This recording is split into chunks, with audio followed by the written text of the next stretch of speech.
नमस्कार दोस्तों, मेरा नाम कपिल सिक्का। स्वागत है आपका स्टडी आई की एजुकेशन प्लेटफॉर्म में। आज कॉन्स्टिट्यूशनल अमेंडमेंट सीरीज में हम जानेंगे सिक्स्थ अमेंडमेंट 1956 के बारे में। जैसा कि हम यहाँ पे बात करने वाले हैं सेवन शेड्यूल की, सिक्स्थ अमेंडमेंट से सेवन शेड्यूल को अमेंड किया गया। तो जानेंगे एग्जैक्टली पहले किस तरह का फेडरलिज्म इंडिया रखता है और कैसे हम सेवन शेड्यूल को यूज़ कर पाते हैं और क्या इसकी इंपॉर्टेंस है।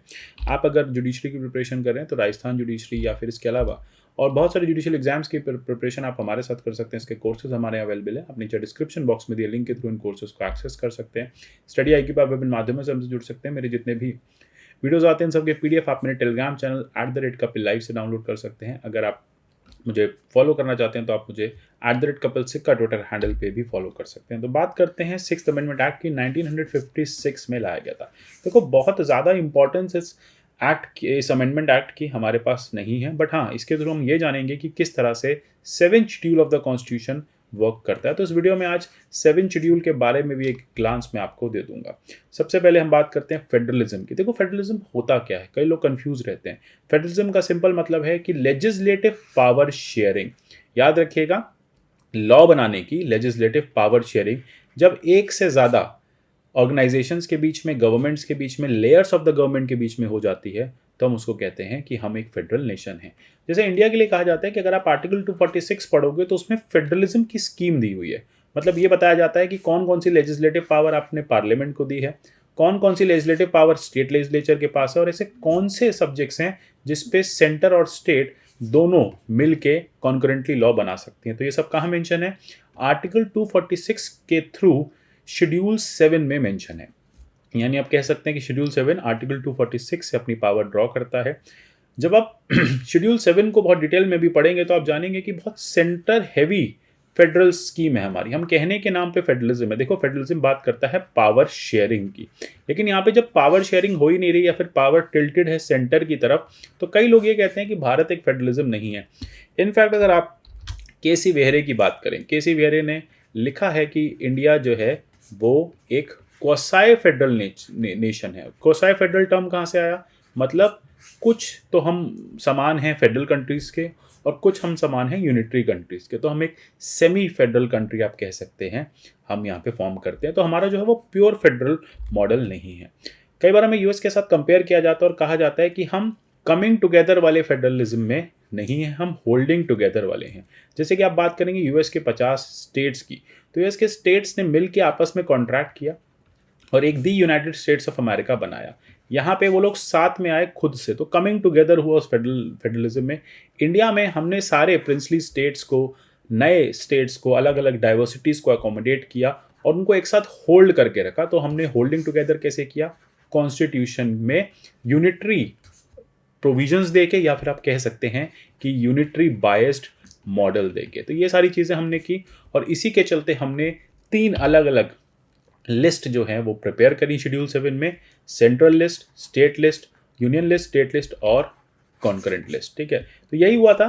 आप देखेंगे कि सिक्स्थ अमेंडमेंट एक्ट में इसी 7 शेड्यूल को में कुछ चेंजेस लाई गई थी। यहाँ पे सेंटर ने फर्दर यूनिटरी मॉडल को अडॉप्ट किया, मतलब सेंटर ने कुछ टैक्सेशन की पावर्स अपने पास रख ली। तो सबसे पहले देख लें कि 7 शेड्यूल का ब्रेकअप क्या है। आर्टिकल 246 के थ्रू ब्रेकअप ऐसे आता है कि 7 शेड्यूल में आपकी 3 लिस्ट बनेंगी। यूनियन लिस्ट, लिस्ट 1 कहते हैं, स्टेट लिस्ट, लिस्ट 2 होती है, कॉन्करेंट लिस्ट, लिस्ट 3 होती है। यूनियन लिस्ट वो सब्जेक्ट्स जिसपे सिर्फ और सिर्फ यूनियन ऑफ इंडिया यानी पार्लियामेंट लॉ बना सकती है। टोटल 97 एंट्रीज हैं। कई जगह आपको 100 लिखा मिलेगा, एक्चुअली 92A, 92B, तो इस तरह से एंट्रीज है। हाँ, नंबर 97 का है, बट ओवरऑल 100 एंट्रीज यहाँ पे दिख जाएंगी। ये भी बताता है कि भारत जो है वो एक क्वासाई फेडरल या फिर यूनिटरी बायस्ड मॉडल है। ये यहीं से पता चल जाता है। कैसे पता चलेगा मैं आपको बताता हूँ। देखो, इसमें अगर कोई डिफेंस से रिलेटेड लॉ बनाना है तो सेंटर बना सकती है, आर्मी से related, international relation, port, railway, highway, communication, ये इंपॉर्टेंट चीज़ें हैं। इन पे कोई लॉ बनाना है तो कौन बनाएगा? सेंटर के पास ही अथॉरिटी है, वो लॉ बना सकती है। मतलब स्टेट गवर्नमेंट कोई इंटरनेशनल ट्रीटी साइन नहीं कर सकती, कोई डिफेंस को लेके वो कुछ चेंजेस नहीं कर सकती, कोई लॉज नहीं ला सकती। इनफैक्ट एक चीज़ यहाँ पे लिखी है, अगर आप देखेंगे एंट्री 97 में रेसिडुअरी पावर है। तो कॉन्सेप्ट ऑफ रेसिडुअरी पावर क्या होता है? यानी ऐसी पावर्स जो ना तो लिस्ट 2 में है शेड्यूल 7 की, ना लिस्ट 3 में, यानी कोई भी सब्जेक्ट ना लिस्ट 2 में है ना लिस्ट 3 में, तो उस पर कौन लॉ बनाएगा? उस समय कॉन्स्टिट्यूशन के टाइम पे एग्जॉस्टिव लिस्ट तो थी नहीं, समय के साथ साथ गवर्नमेंट इस लिस्ट को बढ़ाती गई। तो अगर लिस्ट 2 में भी नहीं है, लिस्ट 3 में भी नहीं है, तो उस पर सिर्फ और सिर्फ लिस्ट 1 एंट्री 97 के चलते पार्लियामेंट ही लॉ बना सकती है। और यही रेसिडुअरी पावर का जो कॉन्सेप्ट है यही कहता है कि इंडिया एक यूनिटरी बायस्ड मॉडल है। समझ में आ गई होगी बात आपको शायद। अब लिस्ट 2 की बात करते हैं, स्टेट लिस्ट। इस पर सिर्फ और सिर्फ स्टेट लॉज बना सकती है। पब्लिक ऑर्डर है, पुलिस मैनेजमेंट है, ठीक है, पब्लिक हेल्थ है, लैंड है, ठीक है, लैंड है, जैसे आप देखेंगे डेवलपमेंट अथॉरिटीज़ हैं, सब स्टेट के अंडर आती हैं, हॉस्पिटल्स हैं, डिस्पेंसरीज हैं, इस पे रीजनल लेवल पे जो स्टेट लेवल पे स्टेट लॉज बना सकती है। सिमिलरली देखेंगे थर्ड कौन सी है, वो है कॉन्करेंट। कॉन्करेंट मतलब जिसमें सेंटर और स्टेट दोनों की पावर कॉन्कर करती है, एक साथ दोनों ही लॉज बना सकते हैं। क्रिमिनल लॉ है। अब आईपीसी में आप देखेंगे सेंटर भी अमेंडमेंट ला सकती है और स्टेट्स सेंटर तो लाती ही लाती है, स्टेट्स भी कई बार अमेंडमेंट ले आती है। स्टेट को लगता है कि नहीं, हमारे यहाँ थेफ्ट की जो पनिशमेंट है या फिर हमारे यहाँ थेफ्ट इस तरह से पनिश किया जाना चाहिए। तो आप देखेंगे आईपीसी में स्पेसिफिक स्टेट्स भी अपने अमेंडमेंट्स लेके आती हैं। एजुकेशन देखो पहले तो स्टेट लिस्ट में था, पर इंदिरा गांधी गवर्नमेंट को लगा कि इस तरह से हम एजुकेशन पे काम नहीं कर पाएंगे, इसलिए इसको बाद में कॉन्करेंट लिस्ट में मूव किया गया। फॉरेस्ट, ट्रेड यूनियंस, ऐसे बहुत सारे टॉपिक्स हैं जिनको आपने कॉन्करेंट लिस्ट में रखा है, जहाँ पे पार्लियामेंट को लगता है कि सेंटर और स्टेट दोनों को मिलके लॉस बनाने चाहिए। अब हुआ क्या, अब समझते हैं सिक्स अमेंडमेंट में किया क्या गया था। देखो सिक्स अमेंडमेंट में कुछ खास नहीं हुआ बस ये कि इंटर स्टेट टैक्सेशन गवर्नमेंट ने अप्लाई कर दिया। गवर्नमेंट कहती है कि किसी भी गुड्स को, देखो बहुत जैसे जैसे देश आगे बढ़ा, तरक्की हुई, प्रगति हुई, inter state movement of goods बढ़ने लगा। मतलब उत्तर प्रदेश में गुड्स बन रहे हैं, दिल्ली में आके सेल हो रहे हैं, महाराष्ट्र में जाके सेल हो रहे हैं, महाराष्ट्र से गुड्स बन रहे हैं, तमिलनाडु में सेल हो रहे हैं। अब ये जो क्रॉस सेल होती थी इसमें कौन टैक्स ले, ठीक है।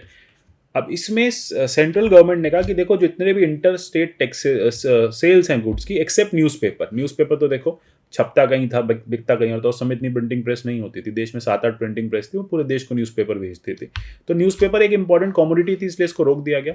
इसके अलावा ये कहा गया कि कोई भी सेल और परचेज होगा गुड्स, ठीक है, और वो इंटर स्टेट में होगा, मतलब एक स्टेट से दूसरे स्टेट जाएगा, तो सरकार के पास पावर है उस पर, वो सेंट्रल गवर्नमेंट के पास पावर है कि उस पर टैक्सेस लगाए जा सकते हैं। सिमिलरली स्टेट्स को भी पावर दे दी गई कि टैक्सेस होंगे sale and purchase of goods other than newspapers, और ये 92A में लिस्ट 1 की डाल दिया गया। तो इंपॉर्टेंट बातें हो जाती हैं यहाँ पे कि जो टैक्सेशन की पावर है, जो टैक्सेशन की पावर है वो इंटर स्टेट के फॉर्म में सेंट्रल गवर्नमेंट ने अपने पास रख ली। तो बार बार मैं कह रहा हूँ सिक्स शेड्यूल, देखो सिक्स्थ अमेंडमेंट इतना इंपॉर्टेंट नहीं है, आपके लिए इंपॉर्टेंट था 7th शेड्यूल, जिसपे क्वेश्चन आ जाता है और जिसमें अक्सर कंफ्यूजन बनी रहती है।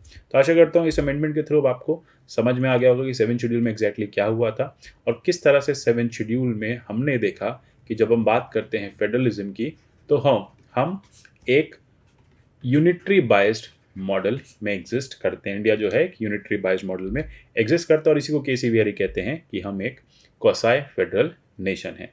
तो आशा करता हूँ टॉपिक आपको समझ में आएगा। मिलेंगे अगले अमेंडमेंट में, 7th अमेंडमेंट डिस्कस करेंगे, डिटेल में डिस्कस करेंगे। इस तरह से सारे अमेंडमेंट्स करते रहेंगे, जुड़े रहिए हमारे साथ। मिलते हैं अगले सेशन में, तब तक के लिए goodbye, take care and God bless you all.